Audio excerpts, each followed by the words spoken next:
taste everything, eat nothing. Hungry is there to sabotage you all day long. It's literally there to come and be like, you're hungry, you're hungry, you're hungry. Hungry is in your face all day long.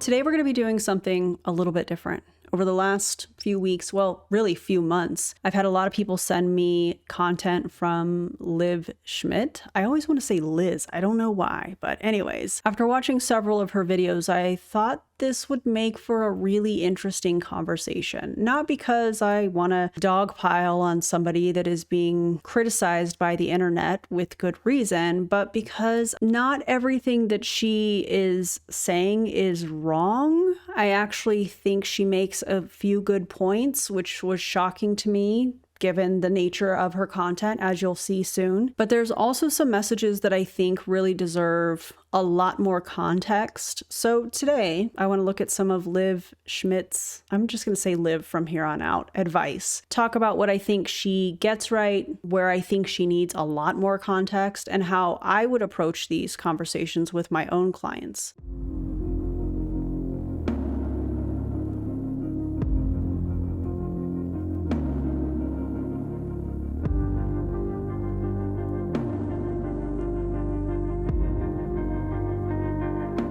Before we get started, I do want to give a quick but thorough content warning. Today's video is going to include discussions about dieting, body size, hunger, weight loss, and restrictive eating habits. So if you're actively recovering from an eating disorder or find these topics particularly difficult, please take care of yourself first and consider whether this is the right video for you today. I totally get it.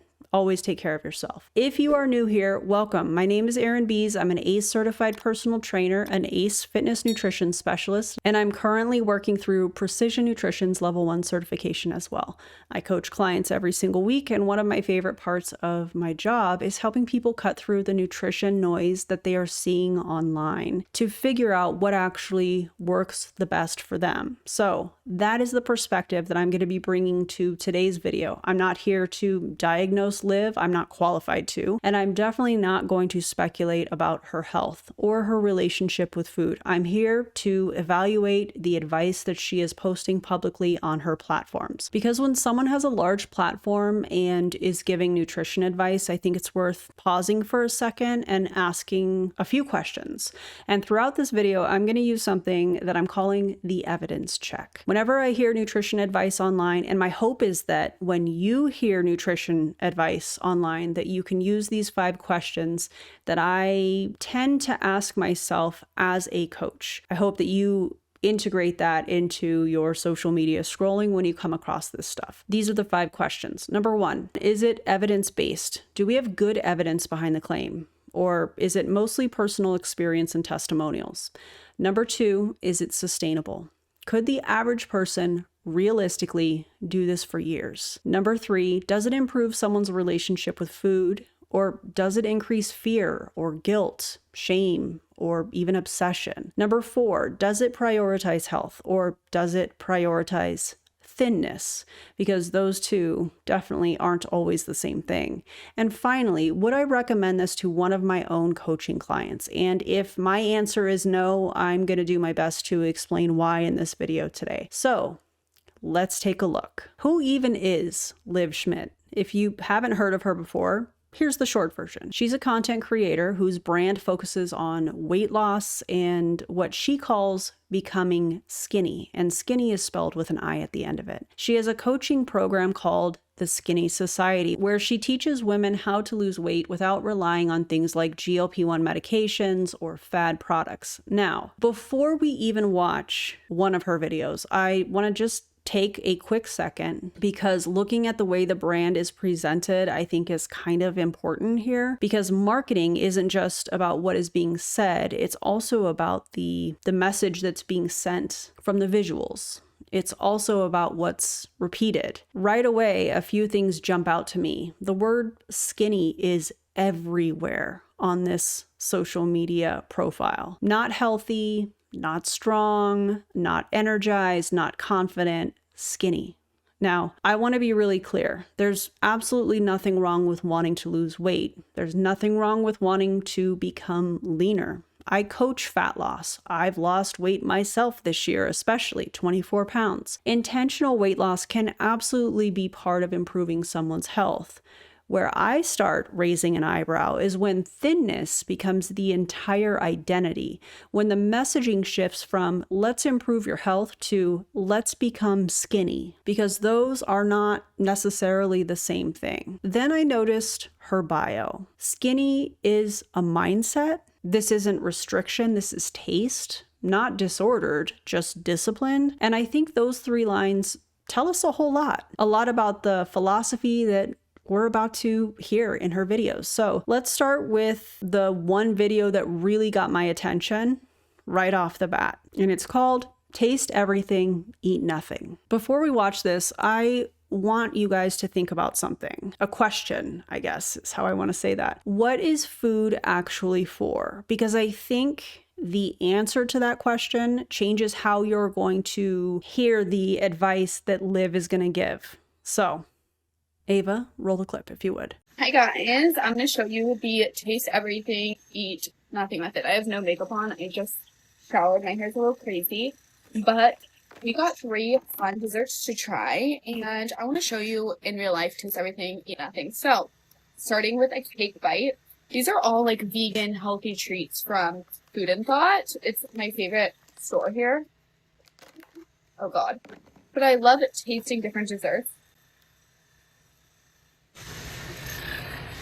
because you need to eat the whole thing in order to enjoy it.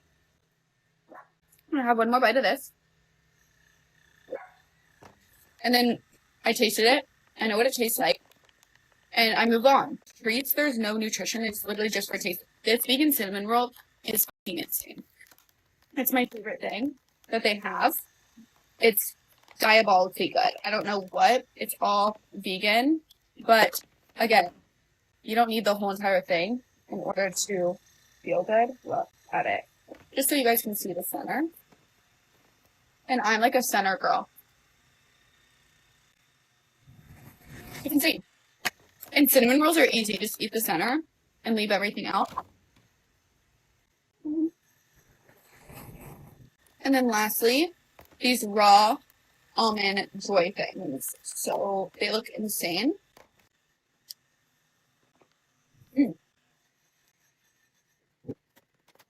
That's good.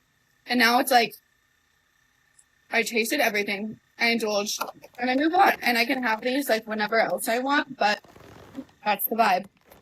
Oh, I just dropped these. The skinny gods now. All right, let's come back to that question. What is food actually for? If I asked 10 different people that, I would probably get 10 different answers. Some people might say, well, it's for fuel, it's for nutrition. Food is, for enjoyment and celebrating birthdays or holidays. Some would say connection. And honestly, I think all of those answers are correct. Food is one of those few things in our lives that serves a lot of different purposes. It is fuel, it is nourishment and culture and connection, enjoyment and satisfaction. And none of those things have to compete with each other. Food can nourish us, it can bring us joy, it can fuel a workout, and it can absolutely be a part of a birthday celebration. It can support our health and still be something we genuinely enjoy. Those things don't have to be mutually exclusive. And I think that's really important to remember here, because the advice that we just heard reduces food down to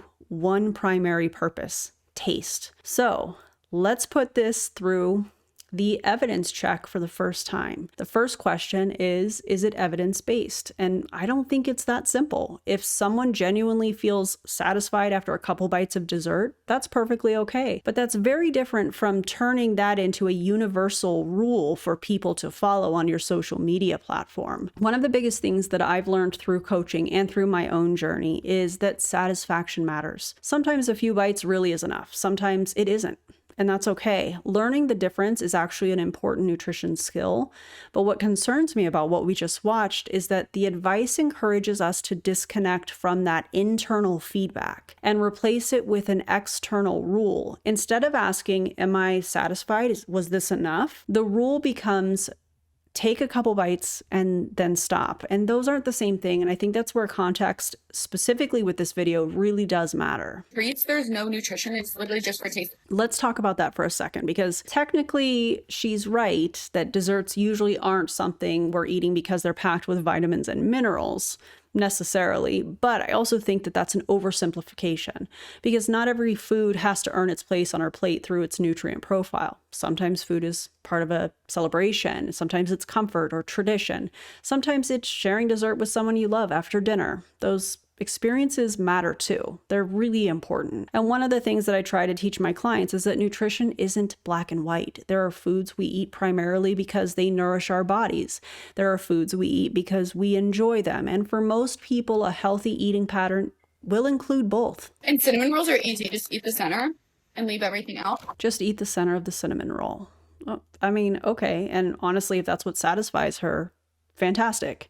I'm not here to tell someone how much dessert they're allowed to enjoy, but what I don't want people taking away from this is that there's one correct way to eat a cinnamon roll, because there isn't. Some people are perfectly happy with a few bites. Some people would rather eat half, and some people might enjoy the entire cinnamon roll once in a while and never think about it again, or at least for a couple months or whatever. Those can all fit into a healthy eating pattern. Nutrition is rarely one size fits all. Let's go back to the evidence check here. Question number 2, is it sustainable? For some people, perhaps. But if you're constantly asking yourself, can I only have 2 bites? Should I leave the rest? Am I eating too much? I'd argue that you're probably spending a lot of mental energy thinking about food. And one of my goals as a coach is actually to help people think about food less, not more. The next question is, does this improve someone's relationship with food? And this is probably where I have the biggest concern in regards to this video, because I don't want my clients to feel like every dessert is some kind of test of discipline. I want them to trust themselves. I want them to know that they can enjoy dessert without guilt, that they can stop when they're comfortably satisfied from whatever they're wanting to have, or finish it if that's the choice that they want to make, and then move on with their day. No shame, no moral victory, no feeling like they won because they only had 2 bites, or failed because they ate the whole thing, because food shouldn't have that much power over us. I also think there's something really important missing from this conversation, because she talks a lot about taste, but she doesn't really talk about feeling satisfied. And those are 2 very different things. In nutrition coaching, satisfaction matters because it's often what helps us move on. If you've ever tried convincing yourself that 2 bites are enough, only to spend the next 2 hours thinking about that dessert, you know exactly what I mean. Sometimes trying to eat as little as possible actually keeps us thinking about food longer, not because we're weak or lacking discipline, but because we never actually satisfied it in the first place. If I were coaching someone through this, I wouldn't tell them, taste everything and eat nothing. I'd probably ask them a question instead, something like, what would leave you feeling physically and mentally satisfied? Because that is a skill, and it's a skill that takes a lot of practice. Now, that was just one short reel that we watched from Liv, but I also watched one of her YouTube videos where she talks about how to get skinny without peptides. And there were a few claims in there that I think are worth talking about, which is why we're going to watch it here. Let's take a look together. How I get skinny without peptides, because I genuinely think the media has trained us all that we need peptides to get over food noise, all of these things. I'm even seeing other skinny influencers being like, guys, comment food noise, and then it's like a link for them to make money and profit off of peptides, which again, this is not shaming anyone who needs peptides. Some of us need it, right? However, not all of us do. That should not be the only reason that you can get away food noise. Like, that's not the only thing. And I think so many people are promoting it because you make a ton of money. Like, I've gotten offered a ton of money and things to like help refer peptides. I want to start this part with something that I actually agree with. Not everybody needs a GLP-1 medication. Not everybody needs a peptide.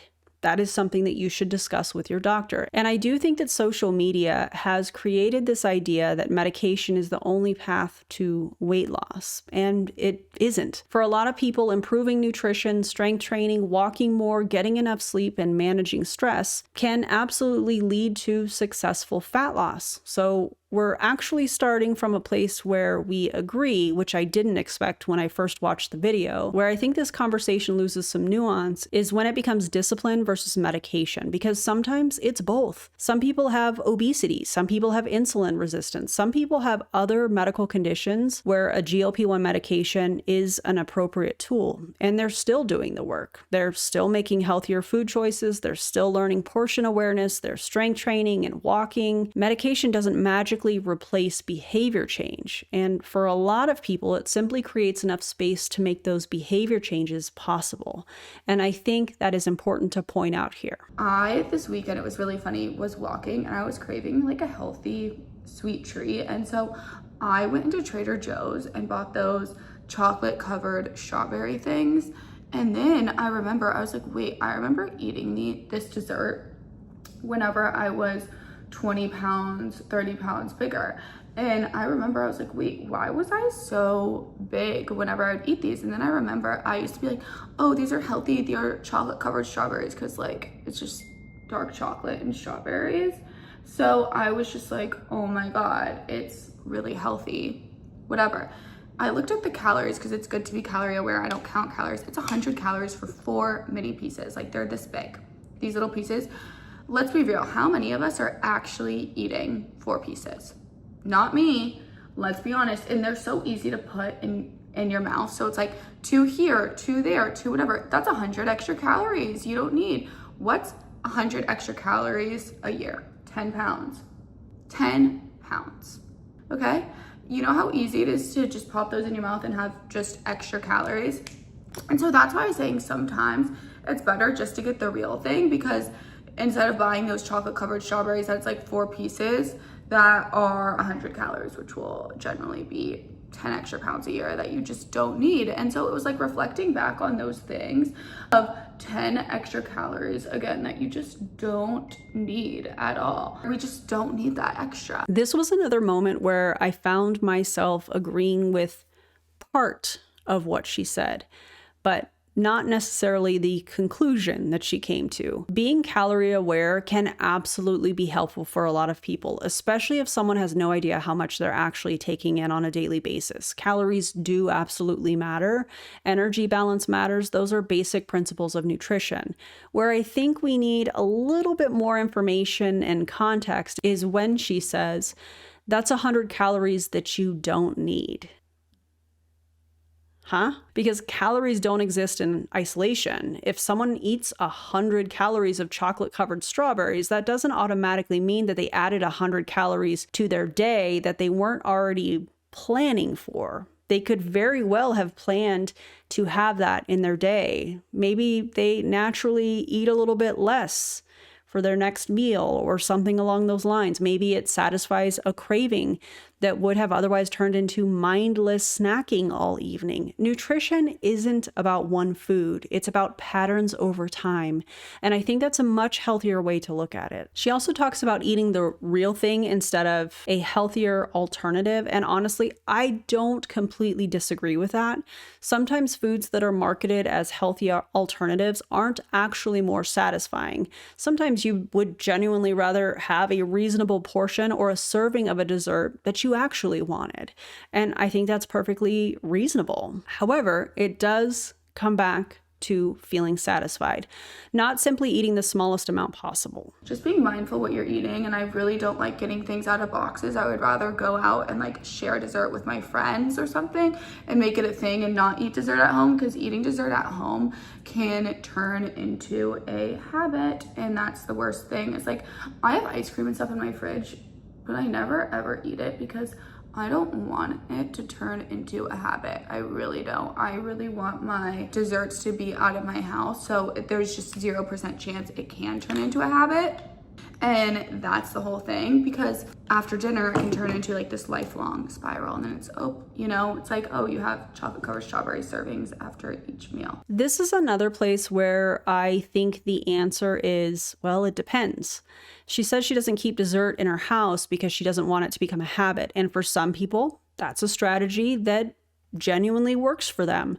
I'm never going to tell someone that they can't keep foods in their home that they don't want there. But I've also coached people who have had the exact opposite experience. The more they stopped labeling foods as off limits, the less power those foods had over them. Eventually, ice cream just became ice cream. Cookies became cookies. They weren't this huge emotional event anymore. Neither approach is universally right. It really just depends on the person. And I think that's one of the biggest themes of nutrition coaching. The context absolutely matters. Hungry is there to sabotage you all day long. It's literally there to come and be like, you're hungry, you're hungry, you're hungry. Hungry is in your face all day long, and that is why I created the Skinny Society. This is probably the statement that made me pause the longest, because I don't think hunger is the enemy, as my stomach is growling because it's almost dinner time. I think hunger is information. It's one of the ways that your body communicates with you, just like thirst or fatigue, pain. Hunger is your body's way of saying, hey, we could use some fuel around here. Now, does that mean that we should eat every time we feel hungry? Not necessarily. Sometimes we're bored or stressed. Sometimes we're eating because someone brought donuts into the office. Those are real life situations that happens to a lot of us. But treating hunger itself like the villain, I think that's where we really can get into trouble. One of the things I spend a lot of time teaching my clients is that the difference between physical hunger and emotional hunger, habit and cravings, because they aren't all the same thing. If you've ever walked through Costco and suddenly wanted every single sample, that doesn't necessarily mean that your body needs fuel. You just like the samples at Costco, right? They're trying to get you to buy stuff. That's a whole nother topic. If you just finished Thanksgiving dinner and somebody offers you pie, you still might want pie. That doesn't necessarily mean that you're physically hungry either. Learning those differences is one of the most valuable nutrition skills somebody can develop. But here's the thing. Physical hunger isn't something that we need to beat. It's something we need to understand. Because if we're constantly trying to outsmart our own biology, we're fighting a battle we probably are never going to win. And honestly, I don't think we should have to. Let's go back to that evidence check. Question number 3. Does this improve someone's relationship with food? And for me, I have major concerns here, because if every time your stomach growls you think my body is sabotaging me, that changes the relationship that you have with your own body. Instead of seeing hunger as a normal biological signal, you start seeing it as something that's working against you. And I don't think that's a very compassionate way to approach nutrition. When I coach clients, one of my goals isn't to help them eliminate hunger, it's to help them become more confident responding to it. Sometimes the answer is, yeah, you're hungry, let's eat. Sometimes it's, well, you ate an hour ago. Maybe this is boredom. Sometimes it's, well, you only had protein for lunch. Let's add some fiber next time. Sometimes it's, you've been dieting for months. Your body is asking for a break. Those are very different conversations, and yet they're all valid. If you're intentionally trying to lose body fat, you're probably going to experience some hunger. That's normal. You're asking your body to use stored energy. The goal isn't to never feel hungry again. The goal is to make that process as manageable and sustainable as possible. And there's a really big difference. What really worries me about all of this is when we start viewing hunger as something we always have to conquer, because eventually you're going to get hungry. That's biology. That's how our bodies are designed to survive. The question isn't whether you feel hunger. The question is, how are you going to respond when it happens? If I were coaching someone through this, I wouldn't tell them, oh, beat your hunger. What? I'd teach them how to recognize it, how to understand it and respond to it appropriately, and trust that they can make good decisions without being afraid of it. Why do you think everyone wants to be on peptides? Because everyone wants to be skinny. And skinny feels amazing. I think this is where we really have to be careful with our language, because there are actually several different ideas, in my opinion, getting mixed together here. Being healthy, being lean, being happy, being confident, and feeling good. And these are all different. They're not all the same thing. Now, can losing body fat improve someone's quality of life? Absolutely. I've seen it happen with my own clients. I've experienced it for myself. People lower their blood pressure, their knees hurt less, they sleep better, they have more energy, they feel stronger. Those are incredible outcomes. But those improvements don't happen simply because somebody became smaller. They happen because of the habits that got them there. And I think that's an important thing to point out here in this conversation that we're having today. Because if we start believing that smaller automatically equals healthier, we're missing the big picture. I've worked with people who were thin and completely sedentary. I've worked with people in larger bodies who could outlift me and had incredible cardiovascular fitness. Body size tells us something, but it doesn't tell us everything. One of the things that I remind my clients all the time is this: your body is the outcome, your habits are the process. I want people to fall in love with the process, because if you only chase the outcome, you're always waiting to be happy. She also says everyone wants to be skinny. And honestly, that has not been my experience as a coach. When I ask clients why they're hiring me, very few of them say, I just want to be skinny. They tell me things like, I want to keep up with my kids, or I want to get stronger. I want to stop getting out of breath when I'm walking up and down stairs. I need my cholesterol to improve. I want to travel without my knees hurting. I want to feel more confident. These goals are so much bigger than a number on the scale. And honestly, they get me excited every time I hear these types of things from my clients. However, interestingly enough, when we focus on those behaviors, fat loss often follows anyway. Now, one thing I did appreciate hearing throughout this video was her emphasis on walking. I love walking. I think that it is an underrated exercise for so many reasons. I encourage almost every one of my clients to walk more if they're able to, because it's accessible. It's great for cardiovascular health. It can support fat loss. It helps manage stress. It helps recovery. Walking is amazing. So again, this isn't a video where I'm disagreeing with everything that she says, which I was actually kind of surprised by, but there are absolutely places where we overlap. Like, imagine you overeating and then switching to fasting and hurting your hormones by taking all these random things, and then that's why you feel bloated, broke, and puffy, is because you're switching from one extreme to the others. What's bad for you is doing that. You don't have a parasite, I promise you. You have portion control issues. You don't have a parasite, you have portion control issues. Okay, now honestly, the first time that I heard that, I kind of laughed a little bit, I'm not gonna lie, because she's not wrong about the parasite cleanses. If you've watched this channel for any amount of time, you already know how I feel about detoxes and miracle supplements and parasite cleanses. They're never the answer, in my opinion. So yeah, I did agree with her there. But where I think we start to separate is with what comes next, because I don't think every nutrition struggle comes down to discipline. Sometimes it's education or habits. Sometimes it's stress or poor sleep. Sometimes it's medications or hormones. Sometimes it's an environment where highly palatable food is available everywhere we go. And yeah, sometimes it really is portion awareness. The point I'm trying to make is human behavior is complicated, and reducing every struggle to you just need to be more disciplined doesn't leave much room for compassion or even curiosity. If someone came to me and said, I'm struggling, my first question wouldn't be, well, why aren't you more disciplined? It would be, well, tell me what's going on. Let's chat about it. Because the solution depends on the problem. And that's really the difference in how I coach versus whatever this is from Liv. I'm not trying to help someone become perfect. I'm trying to help them become consistent, because consistency is going to beat perfection any day of the week. So after watching several of Liv's videos, here are my final thoughts, I guess is the best way I want to say that. I don't think everything that she says is wrong. In fact, there are several things that I actually agreed with her, which was quite shocking to me. I think walking is, because I wasn't expecting that. I think walking is a fantastic habit. Building awareness around portions can be helpful. Not everybody needs a GLP-1 medication, the miracle supplements. You don't need detoxes and parasite cleanses. They're never the answer, and y'all already know how I feel about those things. Those are all conversations worth having, but where her and I are night and day is the philosophy. Throughout these videos, I kept hearing one message over and over again. And quite frankly, it made me want to riot. Be smaller, eat less, outsmart hunger, be more disciplined. And while I understand where that message comes from, It's not the message that I would ever want my clients to leave with. When somebody starts working with me, my goal isn't to help them become as small as possible. My goal is to help them become healthier. Sometimes that means losing body fat. Sometimes it means eating more because they've been underfueling for months or sometimes even years. Sometimes it means getting stronger. Sometimes it means learning that dessert isn't something to fear. Sometimes it means taking a break from dieting altogether, because health isn't one size fits all.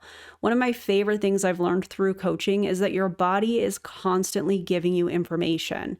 Hunger, fullness, energy, recovery, those aren't problems to solve. They're signals to understand. And the better we get at understanding those signals, the less we have to rely on rigid rules. If there's one thing out of this entire video that I hope you guys take away, it's this. You don't have to accept nutrition advice just because it sounds confident. Slow down, ask some questions, think critically.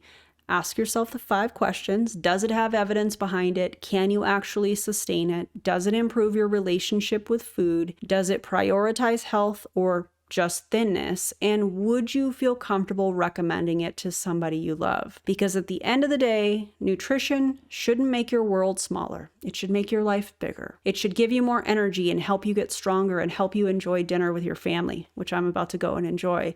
It should help you celebrate birthdays or holidays without feeling guilty, going on vacation without stressing over every single bite, building habits that you can actually maintain. Because I don't know about you guys, but that is the kind of health that I'm interested in. If you loved today's video and you'd like to see me take a look at more nutrition advice through this type of a lens, if you will, let me know down in the comments. I'd love to hear what creators or topics you'd like to see me cover next. If you found the video helpful, if you would do me a favor and like and subscribe to the channel. And yeah, be careful who you listen to online. Thank you guys for being here, and I'll see you on the next video. Bye, everybody.